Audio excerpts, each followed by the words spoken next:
ಸ್ವಾಗತಿಸುತ್ತಾ ಆತ್ಮೀಯ ಸ್ಪರ್ಧಾ ಮಿತ್ರರೇ, ಬರ್ತಕ್ಕಂಥ RRB ಡಿ ಗ್ರೂಪ್ ಎಕ್ಸಾಮ್ಸ್ಗೆ ಸಂಬಂಧಪಟ್ಟ ಹಾಗೆ ಈಗಾಗಲೇ ನಡೆದಿರುವ RRB ಡಿ ಗ್ರೂಪ್ ಎಕ್ಸಾಮ್ಸ್ಗಳ ಒಂದಿಷ್ಟು ಪ್ರಶ್ನೆಗಳನ್ನು ಡಿಸ್ಕಷನ್ ಮಾಡ್ತಾ ಹೋಗೋಣ. ಎಕ್ಸಾಮ್ ಪಾಯಿಂಟ್ ಆಫ್ ವ್ಯೂ ಇದು ಬಹಳ ಇಂಪಾರ್ಟೆಂಟ್ ಕ್ವಶನ್ ಆಗ್ತಾವ. ಸಿಯರ್ ಈಗ ಫಸ್ಟ್ ಕ್ವಶನ್ ಓದ್ಕೊಡ್ರಿ. ಏನೈತಪ್ಪ ಅಂದ್ರೆ 2239 ರೂಪಾಯಿ ಐತಿ, ಅದನ್ನ 269 ಮಕ್ಕಳ ನಡುವೆ ವಿಂಗಡಿಸಿದಾಗ, ಸೊ ಟೋಟಲ್ 269 ಮಕ್ಕಳಿಗೆ ಹಂಚಿದಾಗ ಪ್ರತಿ ಹುಡುಗಿ ಹಾಗೂ ಪ್ರತಿ ಹುಡುಗನಿಗೆ ಕ್ರಮವಾಗಿ 7 ರೂಪಾಯಿ ಮತ್ತು 9 ರೂಪಾಯಿ ಸಿಗ್ಬೇಕು. ಆ ರೀತಿ ಹಂಚಿಕೆ ಮಾಡಿದಾಗ ಅಲ್ಲಿ ಎಷ್ಟು ಹುಡುಗರಿದ್ದಾರೆ ಅಂತ ಪ್ರಶ್ನೆ ಇದೆ.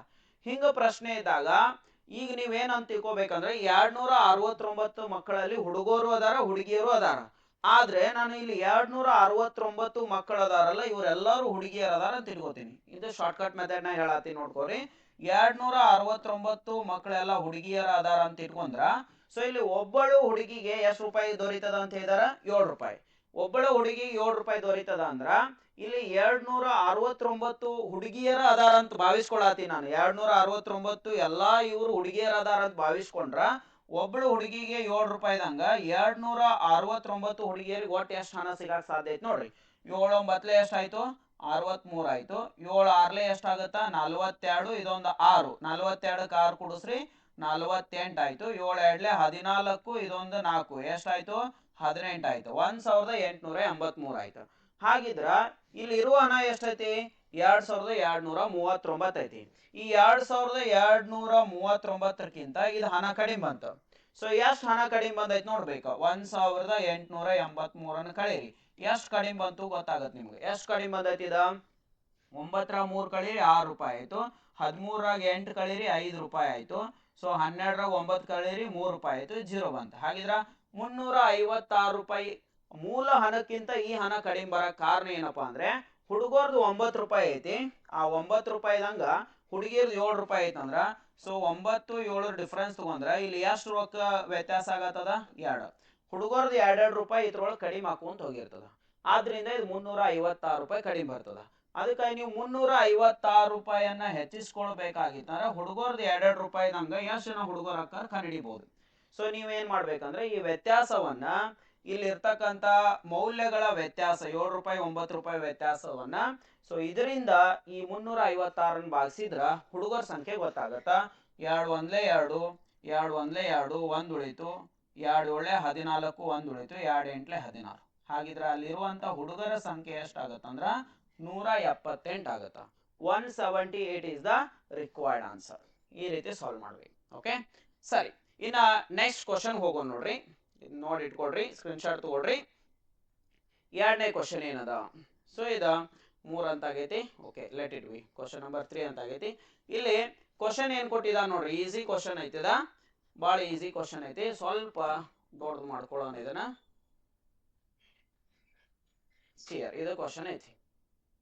ಈಗ ಇದಕ್ಕೆ ಆನ್ಸರ್ ಮಾಡೋಣ. ಏನಾಯ್ತು ನೋಡ್ರಿ, ಇದು 6.5 ಐತಿ, ಇದು 10.7 ಐತಿ, ಇದು 20.2 ಐತಿ ಮತ್ತು ಎ ಐತಿ. ಇವುಗಳ ಸರಾಸರಿ 15 ಆಗಿದ್ರ ಏನ ಬೆಲೆ ಎಷ್ಟು ಅಂತ ಪ್ರಶ್ನೆ ಕೇಳಿದಾನ. ಹಾಗಿದ್ರೆ ಇಲ್ಲಿ ಸಂಖ್ಯೆಗಳು ಎಷ್ಟು ಅದಾವು ಎನಿಸ್ಬೇಕು. 1 2 3 4, ಇದನ್ನೇನ್ ಹಿಡ್ಕೊಂಡು 4 ಸಂಖ್ಯೆ ಅದಾವ. ಇವುಗಳ ಸರಾಸರಿ ಎಷ್ಟೈತಿ? 15 ಐತಿ. ನೆನಪಿಟ್ಕೊಡ್ರಿ, ಸಂಖ್ಯೆಗೆ ಈ ಸರಾಸರಿಯಿಂದ ಗುಣಾಕಾರ ಮಾಡಿದಾಗ ಒಟ್ಟು ಸಂಖ್ಯೆಗಳ ಮೊತ್ತ ಗೊತ್ತಾಗತ್ತ. ಒಟ್ಟು ಸಂಖ್ಯೆಗಳದ ಏನ್ ಗೊತ್ತಾಗತ್ತ? ಮೊತ್ತ. ಹಾಗಿದ್ರೆ ಈಗ 4 ಸಂಖ್ಯೆಗಳದಾವಂದ್ರ 4 ಇಂಟು ಇದರ ಸರಾಸರಿ ಗುಣಿಸ್ರಿ. ಎಷ್ಟೈತಿ ಸರಾಸರಿ? 15. ಈ 4 ಸಂಖ್ಯೆಗಳ ಮೊತ್ತ ಎಷ್ಟಾಗತ್ತಪ್ಪ ಅಂದ್ರೆ 60 ಆಗತ್ತ. 15 4 ಎಷ್ಟಾಗತ್ತ? ಇದು 60. ಇದು 4 ಸಂಖ್ಯೆಗಳ ಮೊತ್ತ ಆಯ್ತಾ. ಹಾಗಿದ್ರ ಈ 4 ಸಂಖ್ಯೆಗಳ ಮೊತ್ತ ಗೊತ್ತಾಯ್ತು. ಇದ್ರೊಳಗೆ 3 ಸಂಖ್ಯೆಗಳು ಆಲ್ರೆಡಿ ಗೊತ್ತದಾವ ನಿಮಗೆ. 3 ಸಂಖ್ಯೆಗಳು ಆಲ್ರೆಡಿ ಗೊತ್ತದಾವ. ಯಾವ 3 ಸಂಖ್ಯೆಗಳು? ಒಂದು 6.5 ಐತಿ, ಇನ್ನೊಂದು ಎಷ್ಟೈತಿ? 10.7 ಐತಿ, ಇನ್ನೊಂದು ಎಷ್ಟೈತಿ?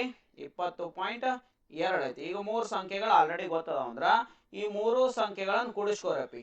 ಈ 3 ಸಂಖ್ಯೆಗಳನ್ನು ಕೂಡಿಸ್ಕೊಂಡ್ರ ಇವುಗಳ ಮೊತ್ತ ಎಷ್ಟಾಗತ್ತ ನೋಡ್ರಿ. 5 7 12, 1 2 ಎಷ್ಟಾಗತ್ತ? 14. 6 1 7 ಆಯ್ತು, ಇದು 3 ಆಯ್ತು. 37 ಪಾಯಿಂಟ್ ಎಷ್ಟಾಗತ್ತ? ಇದು 4 ಆಗತ್ತ. ಈಗ ಇದ್ರೊಳಗಿನ 4 ಸಂಖ್ಯೆ ಒಳಗ ಈ 3 ಸಂಖ್ಯೆಗಳದ ಅಷ್ಟ ಮೊತ್ತ ಕಂಡಿಡಿದಿರಲ್ಲ, ಅದು ಎಷ್ಟು ಬಂತಪ್ಪ ಅಂದ್ರೆ 37.4 ಬಂತ. ಈಗ ಇದ್ರೊಳಗ ಎ ಸೇರೈತಿ ಮ್ಯಾಲಿನ ಮೊತ್ತದೊಳಗ 60ರೊಳಗೆ ಎದ್ ವ್ಯಾಲ್ಯೂ ಸೇರೈತಿ. ಇದ್ರೊಳಗೆ ಸೇರಿಲ್ಲ. ಯಾವ್ದ್ರೊಳಗೆ ಸೇರಿಲ್ಲ? ಈ ಮೂರು ಸಂಖ್ಯೆಗಳ ಮೊತ್ತ ಏನ್ ಬರ್ದಿಲ್ಲ 37.4 ಎ ವ್ಯಾಲ್ಯೂ ಇಲ್ಲ. ಹಾಗಿದ್ರೆ ನಂಗೆ ಎ ವ್ಯಾಲ್ಯೂ ಬೇಕಾಗಿತ್ತು ಅಂದ್ರೆ ಇದು 60 ಪಾಯಿಂಟ್ ಏನೂ ಇಲ್ಲ ಅಂದ್ರೆ 0 ಬರ್ಕೊಡ್ರಿ. ಈ ಮೇಲಿನ ವ್ಯಾಲ್ಯೂ ಒಳಗೆ ಇದನ್ನ ವ್ಯಾಲ್ಯೂ ಕಳೀರಿ, ಕೆಳಗಿಂದ ವ್ಯಾಲ್ಯೂ ಕಳೆದ್ರ ನಂಗೆ ಎ ವ್ಯಾಲ್ಯೂ ಸಿಗ್ತದ. ಎಷ್ಟಾಗುತ್ತೆ ನೋಡ್ರಿ ಎ ವ್ಯಾಲ್ಯೂ? ಹಂಗಿದ್ರ ಈಗ 10 ಆಗಿದ್ದು 4 ಕಳೀರಿ 6 ಉಳಿತದ. ಇಲ್ಲಿ ಪಾಯಿಂಟ್ ಇಟ್ಕೋರಿ. ಇಲ್ಲಿ 10 ಆಗಿದ್ದು 7, ಇದೊಂದು 8 ಕಳೀರಿ ಎಷ್ಟು ಉಳಿತದ? 2 ಉಳಿತದ. ಇದು 6 ಆಗಿದ್ದು 4 ಕಳೀರಿ, ಇಲ್ಲಿ ಎಷ್ಟು ಉಳಿತದ? 2 ಉಳಿತದ. ಹಾಗಿದ್ರೆ ಎ ವ್ಯಾಲ್ಯೂ ಎಷ್ಟು ಬಂತಪ್ಪ ಇಲ್ಲಿ? 22.6. ನಮಗೆ ಬೇಕಾಗಿರೋದು ಎ ವ್ಯಾಲ್ಯೂ 22.6 ಕರೆಕ್ಟ್ ಆಗುತ್ತೆ. ಫೈನ್, ಸರಿ. ಇನ್ನ ನೆಕ್ಸ್ಟ್ ಕ್ವಶನ್ ಹೋಗೋಣ ನೋಡ್ರಿ. ಓದ್ಕೊಡ್ರಿ, ಇದೊಂದು ಸ್ವಲ್ಪ ನಿಮಗೆ ರೇಖಾಗಣಿತದ ಪ್ರಶ್ನೆ ಅದ. ಏನದ ಕ್ವಶನ್ ಓದ್ರಿ. ಒಂದು ನಿಯಮಿತ ಬಹುಭುಜಾಕೃತಿಯಲ್ಲಿ ಕರ್ಣಗಳ ಸಂಖ್ಯೆ 9 ಆಗಿದೆ. ಬಹುಭುಜಾಕೃತಿಯ ಒಂದು ಒಳಕೋನ ಮತ್ತು ಒಂದು ಹೊರಕೋನಗಳ ನಡುವಿನ ವ್ಯತ್ಯಾಸವನ್ನು ಕಂಡುಹಿಡಿಯಿರಿ ಅಂದಿದ್ದಾರೆ. ಈಗ ಕರ್ಣಗಳ ಸಂಖ್ಯೆ ಕಂಡುಹಿಡಿಬೇಕಾದ್ರೆ ಒಂದು ಫಾರ್ಮುಲಾ ಬರ್ತದ. ಏನ್ ಫಾರ್ಮುಲಾ ಬರ್ತದಪ್ಪ ಅಂದ್ರೆ ಕರ್ಣಗಳ ಸಂಖ್ಯೆ ಕಂಡುಹಿಡಿಬೇಕಾದ್ರ ನೆನಪಿಟ್ಕೊಡ್ರಿ, n into n minus 3 divided by 2 ಮಾಡಿದ್ರ ಅಲ್ಲಿರುವಂತ ಕರ್ಣಗಳ ಸಂಖ್ಯೆ ಗೊತ್ತಾಗತ್ತ. n ಅಂದ್ರೆ ಏನ್ ಗೊತ್ತಿರ್ಬೇಕಪ್ಪ ಅಂದ್ರೆ ಇಲ್ಲಿ n ಅಂದ್ರ ಬದಿಗಳ ಸಂಖ್ಯೆ. ಬದಿಗಳ ಸಂಖ್ಯೆ ಎಷ್ಟು ಬದಿಗಳದಾವು, ಎಷ್ಟು ಸೈಡ್ಸ್ ಅದಾವು ಅಂತ ಹೇಳೋದನ್ನ n ವ್ಯಾಲ್ಯೂ. ಈಗ ನನಗ ಈ n into n minus 3 divided by 2 ಮಾಡಿದ್ರ ಕರ್ಣಗಳ ಸಂಖ್ಯೆ ಎಷ್ಟು ಅನ್ನೋದು ಗೊತ್ತೈತಿ. ಇಲ್ಲಿ ಕರ್ಣಗಳು ಎಷ್ಟು ಅದಾವ ಅಂತ ಕೊಟ್ಟಿದಾರ ಅವರು. ಈ ಕರ್ಣಗಳ ಸಂಖ್ಯೆ 9 ಅದ ಅಂತ ಗೊತ್ತದ. ಹಾಗಿದ್ರ ಈ n ವ್ಯಾಲ್ಯೂ ಕಂಡುಹಿಡಿಬೇಕು. n ವ್ಯಾಲ್ಯೂ ಕಂಡುಹಿಡ್ಕೊಂಡ್ರೆ ನಮಗೆ ಸೈಡ್ಸ್ ಗೊತ್ತಾಕವು. ಸೈಡ್ಸ್ ಎಷ್ಟಾಕವು ಕಂಡುಹಿಡಿಬೇಕಾಗಿತ್ತಂದ್ರೆ ಈ 2 ಈ ಕಡೆ ಹೋಯ್ತೀನಿ. So n into n minus 3 is equal to ಇದು 2 ಈ ಕಡೆ ಹೋದ್ರೆ ಈ 9 ಜೊತೆ ಗುಣಿಸಲ್ಪಡ್ತದ. ಹಾಗಿದ್ರೆ 2 ಇಂಟು 9 ಮಾಡ್ಕೊಂಡ್ರೆ ಎಷ್ಟಾಯ್ತದ? 18 ಆಯ್ತು. ಸೊ ಈಗ ನಾವು n ಇಂಟು n ಮೈನಸ್ 3 ಮಾಡಿದ್ರೆ 18 ಸಿಗ್ಬೇಕು. ಹಾಗಿದ್ರೆ n ಇದ್ದಲ್ಲಿ ಎಷ್ಟು ಬರ 18 ಬರೆಯಕ್ಕೆ ಸಾಧ್ಯ ಐತಿ ನೋಡ್ರಿ. n ಇದ್ದಲ್ಲಿ ಒಂದೊಂದು ಸಂಖ್ಯೆ ಚೆಕ್ ಮಾಡ್ರಿ, ಇದೆ ಬಾಲೆಕ ಮಾಡ್ಬೋದು. n ಇದ್ದಲ್ಲಿ 5 ತಗೊಳ್ರಿ. ಇಲ್ಲಿ 5 ತಗೊಂಡ್ರಿ, ಇಲ್ಲಿ 5ರಾಗ 3 ಕಳೆದ್ರೆ ಎಷ್ಟು ಉಳಿತದೆ? 2, 5 2 10. ಹಾಗಿದ್ರೆ 18 ಬರಂಗಿಲ್ಲ. ಇಲ್ಲಿ n ಇದ್ದಲ್ಲಿ 6 ತಗೊಳ್ರಿ. ಈಗ 6 ತಗೊಳ್ತೀನಿ, ಇಲ್ಲೂ 6 ತಗೊಳ್ತೀನಿ. 6 3 ಕಳೀರಿ ಎಷ್ಟು ಬರ್ತದ? 3 ಉಳಿತದ. 6 3 ಎಷ್ಟು ಬರ್ತದ? 18 ಬರ್ತದ. ಹಾಗಿದ್ರೆ n ಈಕ್ವಲ್ ಟು ಎಷ್ಟು ತಗೊಂಡು ಇಲ್ಲಿ 6 ತಗೊಂಡಾಗ n ಈಕ್ವಲ್ ಟು 6 ತಗೊಂಡಾಗ ಇಲ್ಲಿ ಎಷ್ಟು ಬರಕ್ಕೆ ಸಾಧ್ಯತೆ? 18 ಬರಕ್ಕೆ ಸಾಧ್ಯತೆ. ಹಾಗಿದ್ರ ನೀವೇನ್ ಮಾಡ್ಬೇಕಂದ್ರೆ ಈಗ n ಈಕ್ವಲ್ ಟು ನಾವು 6 ತಗೊಂಡಾಗ ಕರೆಕ್ಟ್ ಹೊಂದೈತೆ ಅದು 18. ಈಗ n ಈಕ್ವಲ್ ಟು 6 ತಗೊಂಡಾಗ 18 ಸರಿ ಹೊಂದೈತೆ. ಹಾಗಿದ್ರ n ವ್ಯಾಲ್ಯೂ ಗೊತ್ತಾಯ್ತು ನಮ್ಗೆ. n ವ್ಯಾಲ್ಯೂ ಎಷ್ಟು ಅಂತ ಗೊತ್ತಾಯ್ತು? 6 ಅಂತ ಗೊತ್ತಾಯ್ತು.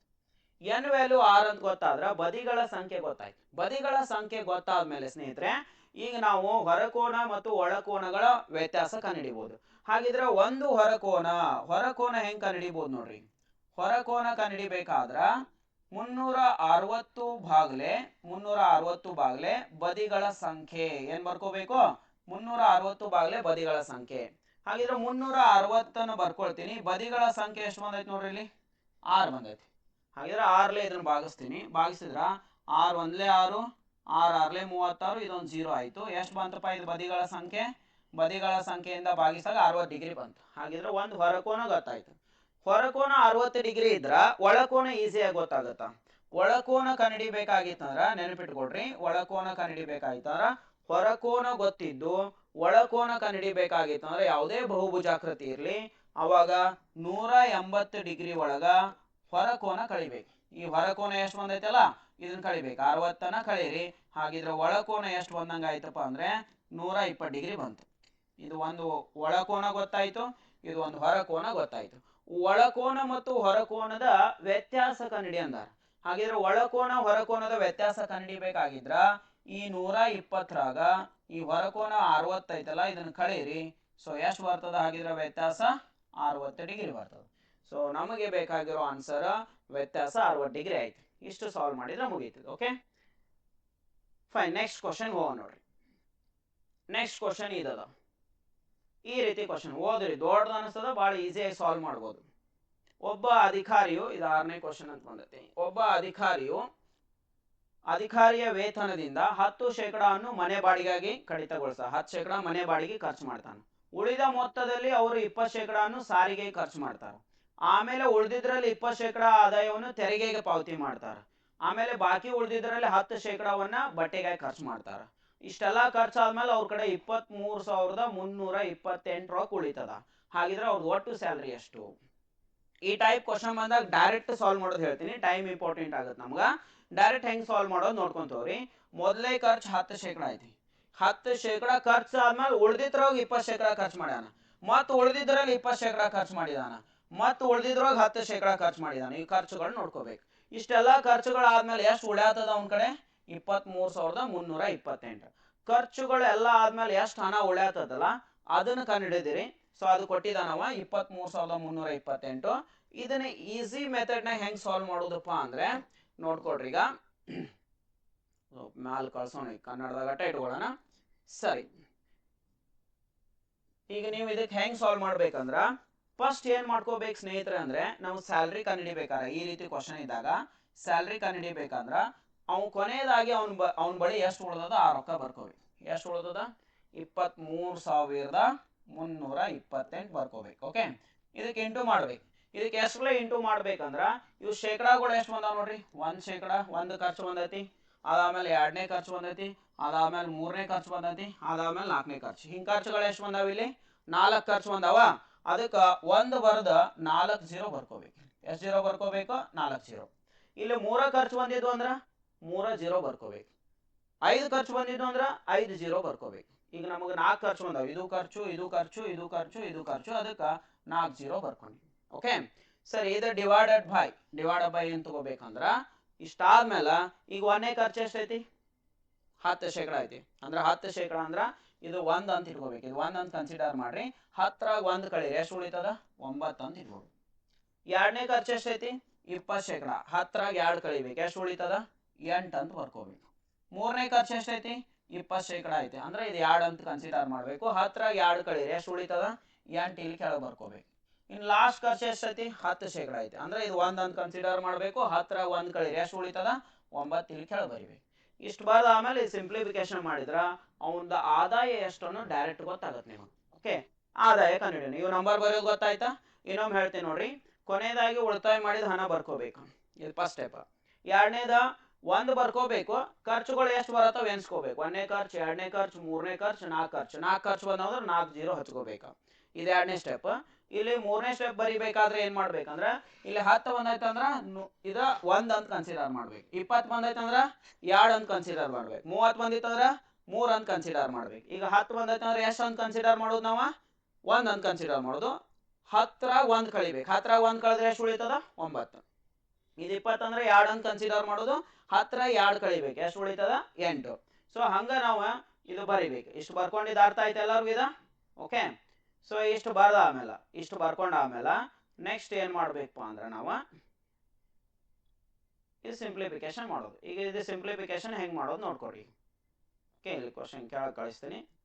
ಇದರ ಸಿಂಪ್ಲಿಫಿಕೇಶನ್ ನೋಡ್ರಿ. ಸಿಂಪ್ಲಿಫಿಕೇಶನ್ ಮಾಡ್ಬೇಕಾದ್ರೆ ಕಡ್ತಾ ಹೊಡೆಯೋದು, ಏನು ದೊಡ್ಡದಿಲ್ಲ. ಇದನ್ನ ಕಡ್ತಾ ಹೊಡೆದ್ರೆ ಆನ್ಸರ್ ಎಷ್ಟು ಅನ್ನೋದು ಗೊತ್ತಾಗುತ್ತೆ. ಫೈನ್, ಈಗ ಕಡ್ತಾ ಹೊಡ್ಕೊಂತ ಹೋಗೋಣ. ಇಲ್ಲಿ ಒಂದು 9 ಐತಿ. 9 1 9, ಇದರಲ್ಲೇ ಭಾಗ ಹೊಡ್ಯಾತೀನಿ. 9 2 18. 18 ಅಂದ್ರೆ ಇದ್ರೊಳಗೆ ಎಷ್ಟು ಉಳಿತದ? 5 ಉಳಿತದ. 53 ಆಯ್ತು. 53 ಆಯ್ತು ಈಗ. ಸೊ ಇವಾಗ 18 9 9ರಲ್ಲೇ ಭಾಗ ಹೊಡ್ಯಾತೀನಿ. 9 5 45 ಆಯ್ತು. 53ರಾಗ ಈಗ 45 ಕಳಿತೀನ. 45 ಕಳೆದ್ರೆ ಎಷ್ಟು ಉಳಿತು? 8 ಉಳಿತ. ಇಲ್ಲಿ 2 ಐತಿ, 82 ಆಯ್ತು. ಮತ್ತು 9 9 81 ಆಯ್ತು. 1 ಉಳಿತು. 9 2 18. ಮತ್ತೆ ಇದನ್ನ 9ರಲ್ಲೇ ಭಾಗಿಸ್ರಿ, ಭಾಗ ಹೋಗುತ್ತಾ? 9 1 9, 9 2 18 ಆಯ್ತು. 18 ಅಂದ್ರೆ ಇಲ್ಲಿ ಎಷ್ಟು ಉಳಿತದ? ಈಗ 7 ಉಳಿತು. 79 ಆಯ್ತು. 18 ಅಂದ್ರೆ ಈಗ 79 ಅಂದ್ರೆ 9 8 72, ಮತ್ತೆ 7 ಉಳಿತು. 9 8 72. ಸೊ ಆಗಿದ್ರ 288 ಆಯ್ತು. ಈಗ 288 ಎಷ್ಟರಲ್ಲೇ ಭಾಗಿಸ್ರಿ? 8ರಲ್ಲೇ ಭಾಗಿಸ್ರಿ. ಭಾಗ ಹೋಗುತ್ತೆ ನೋಡ್ರಿ.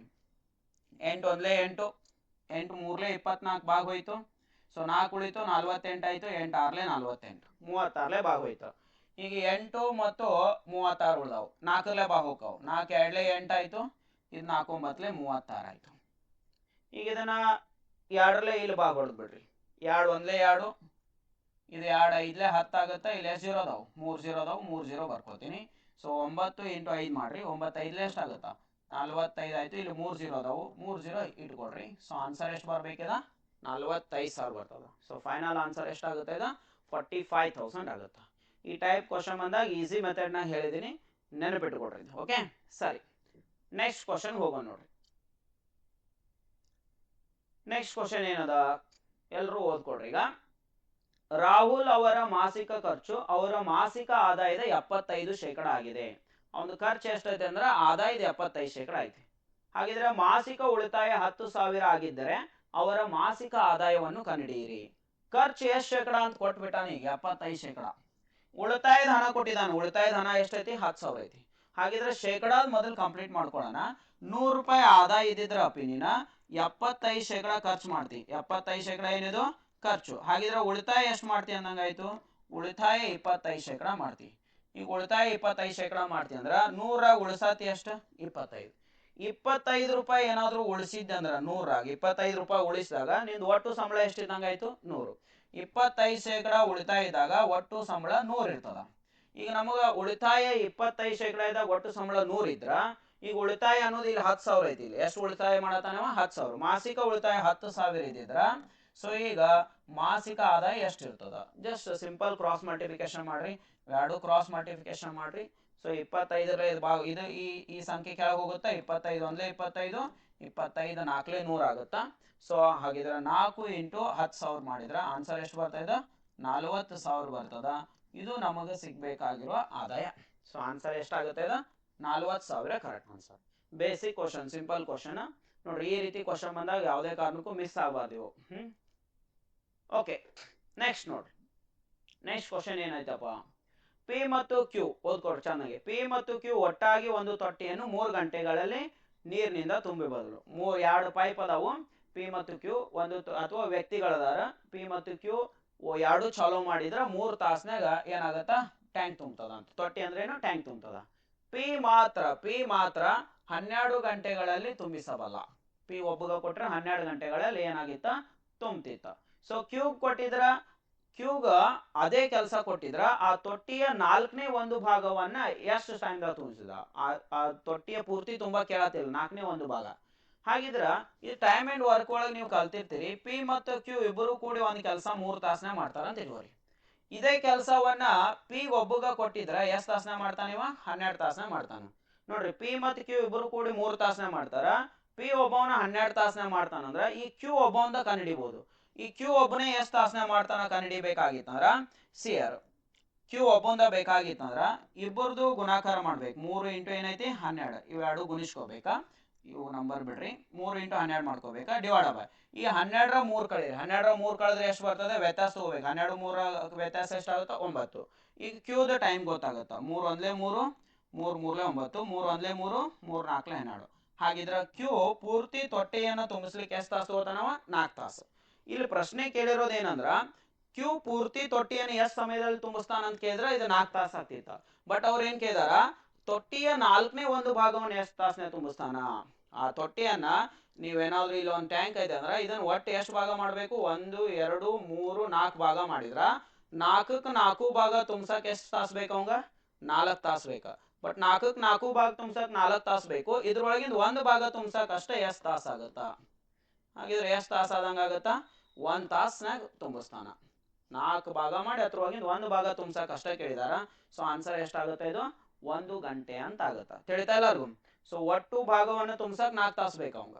ಆ ತೊಟ್ಟಿಯನ್ನೇನಾದ್ರೂ 4 ಭಾಗ ಮಾಡಿದ್ರೆ ಒಂದೊಂದು ಭಾಗ ತುಂಬ್ಸಕ್ ಎಷ್ಟು ತಾಸು ಬೇಕಾಗ್ತದ, ಒಂದೊಂದು ಭಾಗ ತುಂಬ್ಸಕ್ 1 ತಾಸು ಬೇಕಾಗ್ತದ. ಸೊ ಆನ್ಸರ್ 1 ಅವರ್ ಅಂತ ಆಗ್ಬೇಕು ಇದಕ್ಕೆ. ಓಕೆ, 1/4 ಆಫ್ ಸಿಸ್ಟರ್ನ್ ಅಂತ ಹೇಳಿದಾರ ಅವ್ರು. Okay, next question. 2% ಮತ್ತು 21% ಎರಡು ರಿಯಾಯಿತಿ ಇದಾವೆ. ಈ ಎರಡು ಸತತ ರಿಯಾಯಿತಿಗಳಿಗೆ ಒಂದೇ ಸಮನಾಗಿರೋ ರಿಯಾಯಿತಿ ಹೇಳಂದಾರ. ಯಾವ್ದು ಒಂದೇ ಸಮನಾಗಿರ್ತದ ಅಂತ ಕೇಳಿದಾರ. ಸರಿ, ಹಾಗಿದ್ರೆ ಈ 2% ಮತ್ತು 21% ಸತತ ರಿಯಾಯಿತಿಗಳು ಅಂತ ಬಂದಾಗ ಸತತ ರಿಯಾಯಿತಿ ಕಂಡುಹಿಡಿಬೇಕಾದ್ರೆ ಒಂದು ಫಾರ್ಮುಲಾ ಬರ್ತದೆ, ಇದನ್ನ ನೆನ್ಪಿಟ್ಕೋಬೇಕು. x + y - xy / 100. ಈ ಸೂತ್ರ ಅಪ್ಲೈ ಮಾಡಿದ್ರೆ ಮುಗೀತು.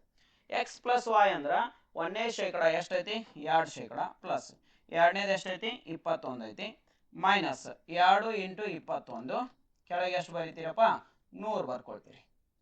ಈಗ ಇವು ಎರಡು ಕೂಡಿಸ್ರಿ, 21ಕ್ಕೆ 2 ಕೂಡಿಸ್ರಿ ಎಷ್ಟಾಯ್ತು, 23 ಆಯ್ತು.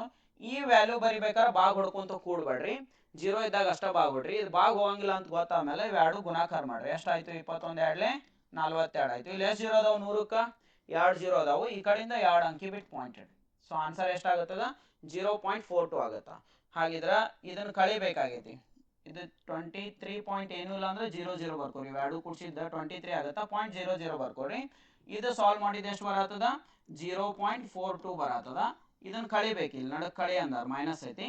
0.42 ಕಳಿಬೇಕು. ಕಳೆದಾಗ 10ರಾಗ 2 ಕಳಿಬೇಕು. ಎಷ್ಟು ಉಳಿತದ 8. ಲಾಸ್ಟ್ ಅಂಕಿ 8 ಬಂತು. ಲಾಸ್ಟ್ ಅಂಕಿ 8 ಇದ್ದದ ಆಪ್ಷನ್ 1 ಐತಿ ನೋಡ್ರಿ. ಇಲ್ಲಿ ಯಾವ್ದೈತಿ 22 ಪಾಯಿಂಟ್ ಎಷ್ಟು ಐತಿ ಇಲ್ಲಿ ಇಲ್ಲ ಐತಿ ನೋಡ್ರಿ. ಲಾಸ್ಟ್ ಅಂಕಿ 8 ಇದ್ದಿದೆ, ಇದು 1 ಐತಿ. 22.58 ಐತಿ. ಹಾಗಿದ್ರೆ ಕಳೆದಿದ್ದ ಆನ್ಸರ್ ಎಷ್ಟು ಬರ್ತದ 22.58 ಬರ್ತದ. ಸರಿ ಉತ್ತರ 22.58 ಆಗುತ್ತಾ. Okay fine. ಸೊ ಆನ್ಸರ್ 22.58 ಬಂದ್ರೆ ಸರಿ. ಹಾಗಿದ್ರೆ ಏನು ಫಾರ್ಮುಲಾ ಯೂಸ್ ಮಾಡ್ತೀರಿ x + y - xy / 100 ಇಷ್ಟು ಯೂಸ್ ಮಾಡಿದ್ರೆ ನಿಮ್ಗೆ ಆನ್ಸರ್ ಸರಿ ಸಿಗ್ತದೆ. ಓಕೆ ಇದರದ ಆನ್ಸರ್ ಇಷ್ಟು ಬರ್ತದೆ 22 ಪಾಯಿಂಟ್ ಇಷ್ಟು ಬಂದ್ರೆ ಕರೆಕ್ಟ್ ಆನ್ಸರ್. ಓಕೆ ನೋಡ್ಕೊಡ್ರಿ, ಇದು ಎ ಆಪ್ಷನ್ ಐತೆ ನೋಡ್ರಿ 22.58%. ಹಾಗಿದ್ರೆ ಸಕ್ಸಸ್ಸಿವ್ ಡಿಸ್ಕೌಂಟ್ ಕಂಡುಹಿಡಿಬೇಕಾದ್ರೆ 2 ಡಿಸ್ಕೌಂಟ್ ಇದ್ದಾಗ ಈ ಫಾರ್ಮುಲಾ ಬಳಸ್ರಿ x + y - xy / 100. Fine. Next question ಹೋಗೋಣ ನೋಡ್ರಿ. ನೆಕ್ಸ್ಟ್ ಕ್ವಶನ್ ಏನದ ಇದು. ರಶ್ಮಿ ಬಳಿ 34 ಮೊಬೈಲ್ ಸ್ಟ್ಯಾಂಡ್ಗಳನ್ನ ರಶ್ಮಿ ಇದ್ದವಳು 34 ಮೊಬೈಲ್ ಸ್ಟ್ಯಾಂಡ್ಗಳನ್ನು ಖರೀದಿ ಮಾಡಬೇಕಾದ್ರೆ 6800 ರೂಪಾಯಿ ಖರ್ಚು ಮಾಡ್ತಾಳೆ. ಇಷ್ಟು 34 ಮೊಬೈಲ್ ಸ್ಟ್ಯಾಂಡ್ ತಗೋಬೇಕಂದ್ರೆ 6800 ರೂಪಾಯಿ ಖರೀದಿಸ್ತಾಳೆ. ಈಗ ಅವಳು ಸ್ಟ್ಯಾಂಡ್ಗಳನ್ನು ಮಾರಾಟ ಮಾಡುವ ಮೂಲಕ ಸಣ್ಣ ವ್ಯಾಪಾರವನ್ನು ಪ್ರಾರಂಭಿಸ ನಿರ್ಧರಿಸ್ತಾಳೆ. ಅದ ಒಂದು ಬಿಸ್ನೆಸ್ ಆಗಿ ಸ್ಟಾರ್ಟ್ ಮಾಡ್ಕೋಬೇಕಂತಾಳ. ಅವಳು ಬಳಿ 13600 ರೂಪಾಯಿ ಇದ್ರ ಎಷ್ಟು ಮೊಬೈಲ್ ಸ್ಟ್ಯಾಂಡ್ಗಳನ್ನು ಅವಳು ಮುಂಚೆ ಖರೀದಿ ಮಾಡ್ಬೋದಿತ್ತು ಅಂತ ಕೇಳ. ಹಾಗಿದ್ರ ಒಂದು ಸ್ಟ್ಯಾಂಡಿನ ಬೆಲೆ ಗೊತ್ತಾದ್ರ ನೀವು ಎಷ್ಟು ಅವಳು ಖರೀದಿ ಮಾಡೋ ಸಾಧ್ಯತೆ ಸಿಗ್ತದ.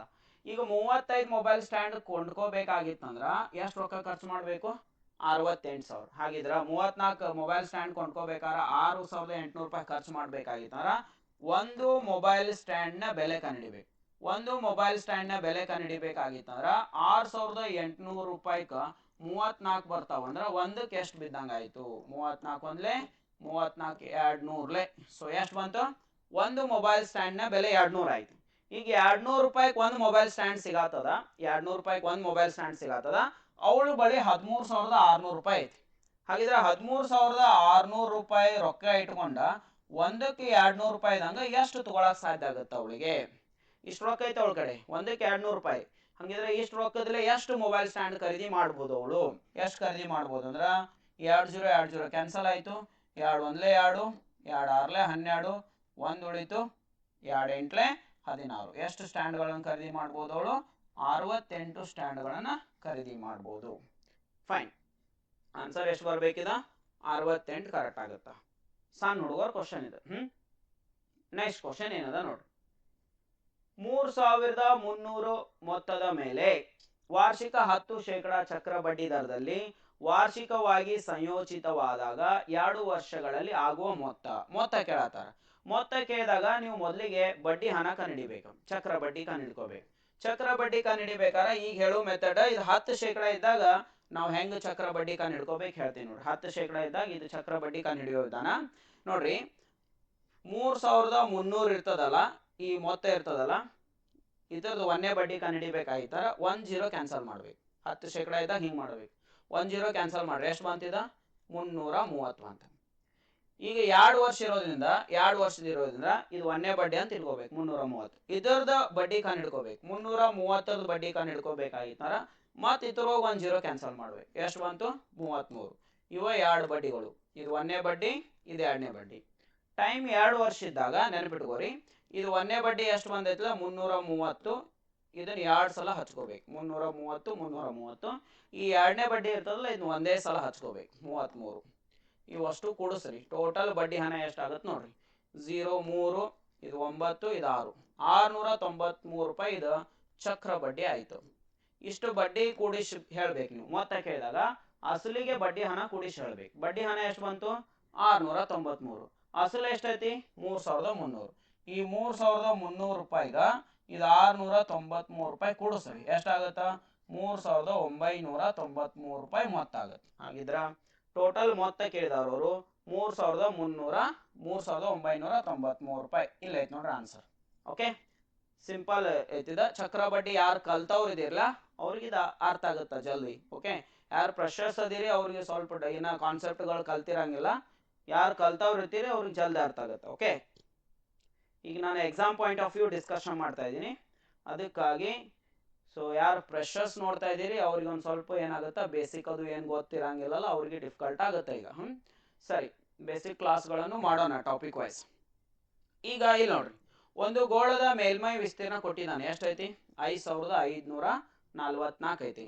ಅದರ ವ್ಯಾಸ ಎಷ್ಟು ಅಂತ ಕೇಳಿದಾನೆ. ಯಾವಾಗಿದ್ರು ಮೇಲ್ಮೈ ವಿಸ್ತೀರ್ಣ ಅಂದಾಗ, ಗೋಳದ ಮೇಲ್ಮೈ ವಿಸ್ತೀರ್ಣ ಅಂದಾಗ ಅದ್ರ ಸೂತ್ರ ಗೊತ್ತಿರ್ಬೇಕು. ಗೋಳದ ಮೇಲ್ಮೈ ವಿಸ್ತೀರ್ಣ ಸೂತ್ರ ಏನಪ್ಪಾ ಅಂದ್ರೆ 4πr². ಇದು ಎಷ್ಟು ಅನ್ನು ಕೊಟ್ಬಿಟ್ಟಾನೆ. ಎಷ್ಟೈತೆ ಅದು? 5,544 ಐತಿ. ಇಲ್ಲಿ ಆರ್ ವ್ಯಾಲ್ಯೂ ಸಿಗ್ತದೆ ನಿಮ್ಗೆ.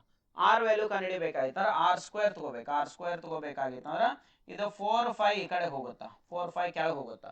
4 5 ಕೆಳಗೆ ಹೋದ್ರೆ ಏನಂತ ಬರಿಬಹುದು ಇದನ್ನ? 5 5 4 4 ಹಂಗೆ ಇಟ್ಕೊಳ್ತೀನಿ. ಇದು 4 ಹಂಗೆ ಇಟ್ಕೊಳ್ತೀನಿ. Pi value ಏನಾಗುತ್ತಾ? 22/7 ಆಗುತ್ತಾ. ಇದು ಬೈ 7 ಇದ್ದಿದ್ದು ಏನಾಗುತ್ತಾ? ಮ್ಯಾಲ ಹೋಗುತ್ತಾ. ಸೊ ಹಾಗಿದ್ರೆ r² ಈಕ್ವಲ್ ಟು ಇಲ್ಲಿ ಬರಿತೀನಿ ನೋಡ್ರಿ. ಏನಾಗುತ್ತಾ next step? r² equal to 55 44 7 ಏನಾಗೈತಿ? ಮ್ಯಾಲ ಹೋಗುತ್ತಾ. 4 ಕೆಳಗಿರ್ತದ, 22 ಏನಾಗುತ್ತಾ? ಕೆಳಗಿರ್ತದ. ಈಗ 4ರ್ಲೆ ಭಾಗ ಹೊಡಿ. 4 1 4 ಇದು ಭಾಗ ಹೋಗುತ್ತಾ. 4 1 4 1 ಉಳಿತು, 15 ಆಯಿತು. 4 3 12 12 ಅಂದ್ರೆ 3 ಉಳಿತು, 34 ಆಯಿತು. 34 ಅಂದ್ರೆ 4 8 32 2 ಉಳಿತು, 4 6 24 1386 ಆಯ್ತು. ಇಲ್ಲಿ 22 ಐತಿ, ಇಲ್ಲಿ 1386 ಐತಿ. ಸೊ ಇವಾಗ 22ರಲ್ಲಿ ಯಾವ್ದನ್ನ ಭಾಗ ಹೊಡಿಬೇಕೀಗ? 1386 ಭಾಗ ಹೊಡಿಬೇಕಾಯ್ತಾ. 11ರ್ಲೆ ಭಾಗ ಹೊಡೀರಿ. ಸೊ 11 2 22, ಇದು 11 1 11 ಎಷ್ಟು ಉಳಿತು? 2 ಉಳಿತು. 2 ಉಳಿತು ಅಂದ್ರೆ 28 ಆಯ್ತು. 11 2 22 6 ಉಳಿತು. 11 6 66. ಇನ್ನೊಂದು ಸಲ ಭಾಗ ಹೊಡೀರಿ. ಈಗ 126 × 7 ಡಿವೈಡ್ ಬೈ 2 ಉಳ್ದೈತಿ. ಈಗ 2ರ್ಲೆ ಭಾಗ ಹೊಡೀರಿ. ಇನ್ನೊಂದು 2 ಉಳ್ದೈತಿ. 2ರ್ಲೆ ಭಾಗ ಹೊಡ್ಯಾನ. 2 1 2 2 6 12 ನೆಕ್ಸ್ಟ್ 2 3 6 63 ಗುಣಾಕಾರ 7 ಉಳಿತು. 63 ಗುಣಾಕಾರ 7 ಅಂದ್ರೆ ಎಷ್ಟಾಯ್ತು ನೋಡಿ. 3 7 21 3 7 21 3 6 42 1 2 44 ಆಯ್ತು. 441 ಆಯ್ತು. r² equal to 441 ಬಂತಿದ್ದು. ಹಾಗಿದ್ರೆ ಆರ್ ವ್ಯಾಲ್ಯೂ ಏನಾಗುತ್ತೆ ಅಂದ್ರೆ 441 ವರ್ಗಮೂಲ. 441 ವರ್ಗಮೂಲ ಎಷ್ಟು ಬರ್ತದಪ್ಪ? ಇದು 21 ಬರ್ತದ. 21 ಅನ್ನೋದು ರೇಡಿಯಸ್ ಆಯ್ತು. ಆರ್ ವ್ಯಾಲ್ಯೂ ತ್ರಿಜ್ಯ ಗೊತ್ತಾಯ್ತು. ಇದು ತ್ರಿಜ್ಯ. ಇದು ಆನ್ಸರ್ ಇನ್ನ ಸಿಕ್ಕಿಲ್ಲ ನಮಗೆ. ಏನು ಕೇಳಿದ ನಾವು? ವ್ಯಾಸ. ವ್ಯಾಸ ಯಾವಾಗಿದ್ರು ತ್ರಿಜ್ಯದ 2ರಷ್ಟು ಇರ್ತದ, 2r ಆಗಿರ್ತದ. ಹಾಗಿದ್ರೆ ವ್ಯಾಸ ಕಂಡುಹಿಡಿಬೇಕಾಯ್ತ 21 ತ್ರಿಜ್ಯ ಐತ ಅಂದ್ರೆ ಇದ್ರ ಡಬಲ್ ವ್ಯಾಸ ಇರ್ತದ. 2 × 21 ಮಾಡ್ರಿ, ದಟ್ ಈಸ್ ಈಕ್ವಲ್ ಟು 42. ಹಾಗಿದ್ರೆ ಆನ್ಸರ್ ಎಷ್ಟು ಬರ್ಬೇಕಿತ್ತದ? 42 ಯಾರು ಹೇಳಿದಿರಲ್ಲ ಅದು ಕರೆಕ್ಟ್ ಆನ್ಸರ್. 42 ಬಂದ್ರೆ ಕರೆಕ್ಟ್ ಆನ್ಸರ್. ಈ ವ್ಯಾಸ ಎಷ್ಟು ಅಂತ ಕೇಳಿದಾನೀಗ? ವ್ಯಾಸ 42. ಇಲ್ಲಿ ಆಪ್ಷನ್ ಅದ ನೋಡಿ. ಈ ಸೂತ್ರ ನೆನ್ಪಿಟ್ಕೋಬೇಕು. 4 5r². ಇದು 4 5r² ವ್ಯಾಲ್ಯೂ ಕೊಟ್ಟಿದಾನ. ಸೊ ಇದರದ ಸೂತ್ರ ಹಚ್ಕೊಂಡು ಇಲ್ಲಿ ಆರ್ ಈಕ್ವಲ್ ಟು ಕಂಡುಹಿಡಿಬೇಕಾ. ಆರ್ ಸಿಕ್ಕಾದ್ಮೇಲೆ ವ್ಯಾಸ ಕಂಡುಹಿಡಿಬೇಕು, ಡಯಾಮೀಟರ್ ಕಂಡುಹಿಡಿಬೇಕು. That is 42. ಓಕೆ, ಇದರ ನೆಕ್ಸ್ಟ್ ಕ್ವಶನ್ ನೋಡ್ರಿ. ಇಲ್ಲದ ಐ ಥಿಂಕ್ ಇನ್ನ ಎಷ್ಟು ಕ್ವಶನ್ ಅದಾವು? ಇದೊಂದು ಕ್ವಶನ್ ಐತಿ, ಇದೊಂದು ಕ್ವಶನ್ ಐತಿ, ಇನ್ನು 2 ಕ್ವಶನ್ ಅದಾವ. ಸರಿ, ಈ ಕ್ವಶನ್ ಸಾಲ್ವ್ ಮಾಡೋಣ ನೋಡ್ರಿ. 2 ಸಂಖ್ಯೆಗಳ ಮಸ ಮತ್ತು ಲಸ ಕೊಟ್ಟಿದ್ದಾರೆ. ಮಸ ಲಸ ಎಷ್ಟೆಷ್ಟು ಅದಾವು? 18 ಮತ್ತು 1296 ಆಯ್ತವ. ಅದ್ರೊಳಗೆ ಒಂದು ಸಂಖ್ಯೆ 162 ಐತಿ, ಇನ್ನೊಂದು ಸಂಖ್ಯೆ ಕಂಡುಹಿಡಿ ಅಂದಾರ. ಇದಂತೂ ಭಾಳ ಈಸಿ. ಹಿಂಗೆ ಇನ್ನೊಂದು ಸಂಖ್ಯೆ ಕಂಡುಹಿಡಿ ಅಂದಾಗ, ಲಸ ಮಸ ಕೊಟ್ಟು ಇನ್ನೊಂದು ಸಂಖ್ಯೆ ಕಂಡುಹಿಡಿ ಅಂದಾಗ ಫೈಂಡ್ ಅದರ್ ನಂಬರ್, ಇನ್ನೊಂದು ಸಂಖ್ಯೆ ಕಂಡುಹಿಡಿಯಿರಿ ಅಂದಾಗ ನೆನ್ಪಿಟ್ಕೋರಿ. ನಿಮ್ಗೆ ಏನು ಗೊತ್ತಿರ್ಬೇಕಂದ್ರ ಲಸ ಗುಣಾಕಾರ ಮಸ ಇವೆರಡು ಮ್ಯಾಲೆ ಇಟ್ಕೋಬೇಕಾ. ಕೆಳಗೆ ಒಂದು ಸಂಖ್ಯೆ ಕೊಟ್ಟಿರ್ತಾನಲ್ಲ ಅದನ್ನ ಕೆಳಗೆ ಹಚ್ಕೋಬೇಕು. ಒಂದು ಸಂಖ್ಯೆ ಯಾವ್ದು ಇರ್ತದೆ ಅದನ್ನ ಕೆಳಗೆ ಹಚ್ಕೋಬೇಕು. ಯಾಕೆ ಹಿಂಗಾಗತ್ತಂದ್ರೆ product of any 2 numbers is always equal to product of their LCM and SF. So ಅದು ಗೊತ್ತದ ನಮ್ಗೆ. ಅದಕ್ಕೆ ಇನ್ನೊಂದು ಸಂಖ್ಯೆ ಈಕ್ವಲ್ ಟು ಏನು ಮಾಡಬೇಕು? ಲಸ ಇಂಟು ಮಸ ಡಿವೈಡ್ ಬೈ ಒಂದು ಸಂಖ್ಯೆ ಮಾಡಿದಾಯ್ತು. ಈಗ ಲಸ ಇಂಟು ಮಸ ಅಂದ್ರೆ ಲಸ 18 ಐತಿ, ಮಸ 1296 ಐತಿ, ಡಿವೈಡ್ ಬೈ 162 ಬರೀತೀನಿ. ಈಗ 18 1 18 ಇದು 18 9 ಭಾಗ ಹೋಯ್ತು. ಇನ್ನು ನೆಕ್ಸ್ಟ್ 9ರ್ಲೆ ಭಾಗ ಹೊಡೀರಿ. 9 1 9. ಸೊ ಇದು 9 1 9. ಸೊ ಇಲ್ಲಿ ಎಷ್ಟು ಉಳಿತ? 3 ಉಳಿತ. 9 4 36. ಮತ್ತು 3 ಉಳಿತ 9 4 36. ಸೊ ಆನ್ಸರ್ ಎಷ್ಟು ಬರ್ತಾ ಇದೆ 144 ಸರಿ ಉತ್ತರ. ಇನ್ನೊಂದು ಸಂಖ್ಯೆ ಎಷ್ಟು ಬರ್ಬೇಕು ಹಂಗಿದ್ರ 144 ಬರ್ಬೇಕು. ಇಲ್ಲೊಂದು ಇಂಪಾರ್ಟೆಂಟ್ ಕ್ವಶನ್ ಐತಿ. ಈಗ ಈ ಕ್ವಶನ್ ನೋಡ್ರಿ ಓದ್ಕೊಡ್ರಿ. ಒಂದು ದತ್ತಾಂಶದ ಬಹುಲಕ ಮತ್ತು ಮಧ್ಯಾಂಕ ಕ್ರಮವಾಗಿ 46.2 ಮತ್ತು 40 ಆಗಿವೆ. ದತ್ತಾಂಶದ ಸರಾಸರಿ ಎಷ್ಟು? ಈ ರೀತಿ ಕ್ವಶನ್ ಕೊಟ್ಟಾಗ ಇಲ್ಲಿ ಪ್ರಾಯೋಗಿಕ ಸೂತ್ರವನ್ನು ಬಳಸಿ ಅಂತ ಹೇಳಿದ್ದಾರೆ. ಇದೇನು ಪ್ರಾಯೋಗಿಕ ಸೂತ್ರ ಏನು ಬರ್ತದ ಆಗಿದ್ರೆ ಸರಾಸರಿ ಈಕ್ವಲ್ ಟು ನೆನಪಿಟ್ಕೊಡ್ರಿ. ಇಂಥ ಕ್ವಶನ್ ಬಂದಾಗ ಸರಾಸರಿ ಈಕ್ವಲ್ ಟು ನೆನಪಿಟ್ಕೋಬೇಕಾಗಿರೋದು ಏನಂದ್ರ 3 ಗುಣಾಕಾರ ಮಧ್ಯಾಂಕ, 3 ಗುಣಾಕಾರ ಮಧ್ಯಾಂಕ ಮೈನಸ್ ಏನ್ ಬರಿಬೇಕಂದ್ರ ಬಹುಲಕ, ಮೈನಸ್ ಏನಾಗತ್ತ ಬಹುಲಕ ಆಗತ್ತ, ಡಿವೈಡ್ ಬೈ 2 ಹಚ್ಕೋಬೇಕು. ಇಷ್ಟು ಸಾಲ್ವ್ ಮಾಡಿದ್ರೆ ಸರಾಸರಿ ಸಿಗ್ತದ. 3 ಗುಣಾಕಾರ ಮಧ್ಯಾಂಕ ಮೈನಸ್ ಬಹುಲಕ ಡಿವೈಡ್ ಬೈ 2 ಮಾಡ್ಬೇಕು. ಹಾಗಿದ್ರೆ ಸರಾಸರಿ 3 ಗುಣಾಕಾರ ಮಧ್ಯಾಂಕ ಅಂದ್ರ 3 ಗುಣಾಕಾರ ಮಧ್ಯಾಂಕ, ಮಧ್ಯಾಂಕ ಎಷ್ಟು ಕೊಟ್ಟಿದ್ದಾನೆ ನೋಡ್ಕೋಬೇಕು. ಇಲ್ಲಿ ಮಧ್ಯಾಂಕ ಅಂದ್ರ ಇಲ್ಲಿ ಮೀಡಿಯನ್ ಅನ್ನಂಗ, ಮೀಡಿಯನ್ ಎಷ್ಟೈತಿ ಇಲ್ಲಿ 40 ಐತಿ. ಸೊ 3 ಇಂಟು 40 ಮಾಡ್ರಿ. 3 ಇಂಟು 40 ಅಂದ್ರೆ ಎಷ್ಟಾಯ್ತಪ್ಪ ಇದು 120 ಆಯ್ತು. ಮೈನಸ್ ಬಹುಲಕ, ಬಹುಲಕ ಎಷ್ಟು ಕೊಟ್ಟಿದ್ದಾನ 46.2 ಕೊಟ್ಟಿದ್ದಾನೆ. Hole divide by 2 ಮಾಡ್ಬೇಕೀಗ. ಹಾಗಿದ್ರೆ 120ರಾಗ 46.2 ಕಳಿಬೇಕು. 46.2 ಕಳೀರಿ ಎಷ್ಟು ಉಳಿತದ ಮೊದಲು ಬರ್ಕೊಡ್ರಿ. 10ರಾಗ 2 ಕಳೀರಿ 8 ಉಳಿತು, ಪಾಯಿಂಟ್ ಇಡ್ರಿ. 10ರಾಗ 7 ಕಳೀರಿ 3 ಉಳಿತು. 12ರಾಗ ಇದು 5 ಕಳೀರಿ, ಸೊ ಇದು 7 ಉಳಿತದೆ, 0 ಆಯ್ತು. 73. ಎಷ್ಟು ಬಂತಿದ 8 ಬಂತು. 73.8 ಐತಿ. ಹೋಲ್ ಡಿವೈಡ್ ಬೈ 2 ಐತಿ. ಈಗ 73.8 ಎರಡರಲ್ಲೇ ಭಾಗ ಎಷ್ಟಾಗುತ್ತೆ ನೋಡ್ರಿ. 2 1 2, 2 3 6, 1 ಉಳಿತ 13 ಆಯ್ತು. 2 6 12, 1 ಉಳಿತ, ಪಾಯಿಂಟ್ ಕೊಟ್ಟೆ ಎಂತುವರಿ 18 ಆಯ್ತು. 2 9 18 ಅಂದ್ರೆ ಎಷ್ಟು ಬಂತು 36.9. ಸೇರ್ 36.9 ಕರೆಕ್ಟ್ ಆನ್ಸರ್. ಹಾಗಿದ್ರೆ ಇಲ್ಲಿ ಪ್ರಾಯೋಗಿಕ ಸೂತ್ರ ಇದನ್ನ ನೆನಪಿಟ್ಕೋರಿ. ಸರಾಸರಿ ಈಕ್ವಲ್ ಟು ಏನಾಗುತ್ತಾ 3 ಗುಣಾಕಾರ ಮಧ್ಯಾಂಕ ಮೈನಸ್ ಬಹುಲಕ ಡಿವೈಡ್ ಬೈ 2. ಸೊ ಇವಿಷ್ಟು ಇವತ್ತಿನ ಒಂದು ವಿಡಿಯೋದೊಳಗೆ ನಾನು ಡಿಸ್ಕಷನ್ ಮಾಡಿದ್ದು ಕ್ವಶನ್ಸ್. ಒಂದು ಹೋಮ್ವರ್ಕ್ ಕ್ವಶನ್ ಕೊಡ್ತೀನಿ ನಿಮ್ಗೆ, ನೋಡೋಣ. ನಾಳೆಗೆ ಇದು ಫಸ್ಟಿಗೆ ಡಿಸ್ಕಷನ್ ಮಾಡ್ತೀನಿ. This first question. ಈ ಕ್ವಶನ್ಗೆ ಆನ್ಸರ್ ಏನು ಮಾಡಬೇಕಾ ನೀವು ಕಮೆಂಟ್ ಮೂಲಕ ತಿಳಿಸ್ರಿ. ಯಾರು ಸರಿಯಾಗಿ ಆನ್ಸರ್ ಹೇಳ್ತೀನಿ ನಾಳೆ ಅವ್ರದ್ದು ಎಲ್ಲರದ್ದು ವಿಡಿಯೋ ಒಳಗೆ ಹೆಸರು ಹೇಳ್ತೀನಿ. ಅವ್ರ ಹೆಸರನ್ನ ನಿಮ್ಮ ಹೆಸರನ್ನ ಕಮೆಂಟ್ ಮಾಡಿ ಉತ್ತರ ಕಮೆಂಟ್ ಮಾಡಿದಕ್ಕೆ. ಸೊ ಒಂದು ಸ್ವಲ್ಪ ಯೋಚನೆ ಮಾಡುವಂಥ ಕ್ವಶನ್ ಅದ. ಅದಕ್ಕಾಗಿ ಯಾರು ಆನ್ಸರ್ ಮಾಡಿರ್ತೀರಿ ಅವ್ರ ನಾಳೆ ಹೆಸರುಗಳನ್ನ. ಇವತ್ತಿನ ಕ್ಲಾಸನ್ನು ನಂಗೆ ಲೈವ್ ತೊಗೊಳಕ್ಕಾಗಿಲ್ಲ, ಯಾಕಂದ್ರೆ 9:30 ನಂದೊಂದು ಸ್ವಲ್ಪ ಕೆಲಸ ಅದ, ಹಿಂಗಾಗಿ ಇವತ್ತು ಲೈವ್ ತೊಗೊಳಕ್ಕಾಗಿಲ್ಲ. ನಾಳೆಯಿಂದ ನಾನು ಕ್ಲಾಸ್ ಏನು ಮಾಡ್ತೇನೆ ಲೈವ್ ತೊಗೊಳ್ತೀನಿ. ಇವತ್ತು ರೆಕಾರ್ಡೆಡ್ ಮಾಡಿ ಅಪ್ಲೋಡ್ ಮಾಡಿರ್ತದ, ನಾಳೆಗೆ ಲೈವ್ ಬರ್ತೀನಿ. ಸೊ ದಯವಿಟ್ಟು ಕ್ಷಮೆ ಇರಲಿ, ಲೈವ್ ಬರೋಕ್ಕಾಗಿಲ್ಲ ಇವತ್ತು. ಓನ್ಲಿ ರೆಕಾರ್ಡೆಡ್ ಕ್ಲಾಸ್ ಮಾಡಿಕೊಟ್ಟಿದ್ದೀನಿ. ನಾಳಿಂದ ಲೈವ್ ಕ್ಲಾಸಸ್ಸನ್ನು ಮಾಡಿಕೊಡ್ತೀನಿ. ಮತ್ತು ನಿಮಗೆ ಏನಾದರೂ ಅನಿಸಿದ್ರೆ ಈ ಏನಾದರೂ ಕ್ವಶನ್ಸ್ ಡೌಟ್ಸ್ ಇದ್ದರೂ ಅವ್ನು ಕಳಿಸ್ರಿ. ಮುಂದಿನ ವಿಡಿಯೋದಾಗ ಮತ್ತೆ ಡಿಸ್ಕಷನ್ ಮಾಡೋಣ. ಮತ್ತೊಂದು ಏನಂದ್ರೆ ನಮ್ಮಲ್ಲಿ ಈಗಾಗಲೇ ಹೊಸ ಬ್ಯಾಚ್ ಸ್ಟಾರ್ಟ್ ಆಗಿದ್ದಾವೆ SSC RRB ಎಕ್ಸಾಮ್ ಸಂಪಟ್ಟಂಗ.